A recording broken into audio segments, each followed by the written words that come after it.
আমি কিন্তু তোমারও বারবার বলতেছি, তোমার সাদা ধরার ভিতরে অনেক ধরনের ভুল আছে। যেদিন মাথার মেজাজ গরম হবো আমি কিন্তু তোমার পাল্টা ফেলাম। আসসালামু আলাইকুম ঘটক সাহেব। ওয়ালাইকুম সালাম, ভালো আছো? বালা কেন রাখবো, বালা থাকবে আনে দিছেন নে। আই দিছিনি মানে কি করছি? আন্নে কি করেন না ঘটক সাহেব? মাইয়া গেছে বালা পর্দাশীল, আন্নে কইছেন মাইয়া 5 ওয়াক্ত নামাজ কলমা পড়ে। ওমা মাইয়া দিন 24 ঘন্টা টিকটক করে। টিকটক করে? হ্যাঁ শুনো, আমি তোমার কইছি না আমি যথেষ্ট পরিমাণ পদ্মাশীল। হ্যাঁ পর্দাশীল, এটা ঠিক। পদ্মা করে টিকটক করে না পদ্মা ছাড়া? পর্দা করে টিকটক করে। এখন পদ্মা করে টিকটক করলে এটা কিছু বলার আছে? এটা প্রত্যেকটা মানুষের তো ব্যক্তিগত স্বাধীনতা আছে, কথা বুঝো না? তুমি কইটা গেলে দেখা গেছে তোমার গার উপর উড়ে যাবো, কোনো দরকার নেই। নামাজ পড়ে না 5 ওয়াক্ত নামাজ তো পড়ে, মেয়ের বাবা আমারে বলছিল। নামাজ পড়ে ঠিক আছে, অন ব্যাক কিছু ঠিক আছে, মাইয়া আরে আলে দাইলো কিল্লাই। তাইলে কিনলে বলতে মানে কি দাইছে? হ্যাঁ কি কয় কার লগে?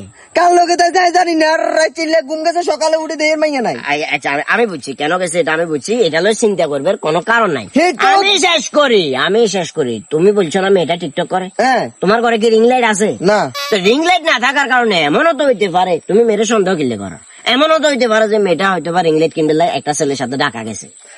আরে আল্লাহ, মাইয়া যদি রিং লাইটেলে জায়গা দেয়, স্বর্ণ কিনলে লোকেছে স্বর্ণ। সন্দেহ তো গেছে? হ্যাঁ 100% sure? 100% চিন্তা করো মেয়েটা কি পরিমাণ চালাক।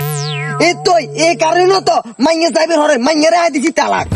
আরে বাবা, জিনিসটা বুঝার চেষ্টা করো। তুমি আরে কইছো না তোমার বলি যাতে করে সৎ চরিত্রবান চালাক একটা মেয়ে চাই। আমি কিন্তু চালাক মেয়ের সাথে তোমার বিয়ে দিছি, নাইলে এই মাইনে বুদ্ধি করে স্বর্ণ গুলা কিন্তু নিত না বাতিজা। আরে ঘটক সাহেব, আপনি কিন্তু আমার মাথা একদম গরম করে দেন। উল্টা পাল্টা যত কথা জানেন আর বেজ্ঞান বলেন, এত কিছু জানি না। আমি বিয়ে আর কে করবো, তবে ঘটক আনে থাকতেন না, ঘটক আই চেঞ্জ করবো। 7,000 টাকা না দিছিলাম, 7,000 টাকা এখন বাইর করেন। আমাকে কত দিছিলা? 7,500। 7,000।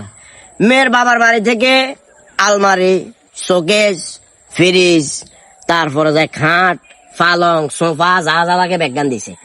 আমি কি কখনো তোমার বাড়িতে যাই তোমারে বলছি তানভীর সাহেব আর গরু গোস্তের হোলটাকে আপনার ফ্রিজে কেন রাখেন, কইছি নি?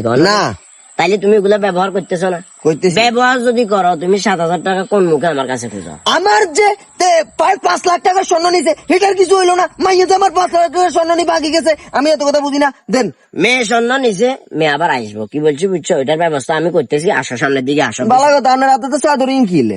চাদর কিনলে বলতে ধরো টুকটাক, এর আগে বহু জায়গায় বিয়ে টিয়ে ফরাইছি তো, এখন সবগুলো বিয়ে তো ঠিক না। বাবুরের ঠিকানার মালিক তো হচ্ছে মহান আল্লাহ রাব্বুল আলামিন, আমি জাস্ট একটা ওসিলা।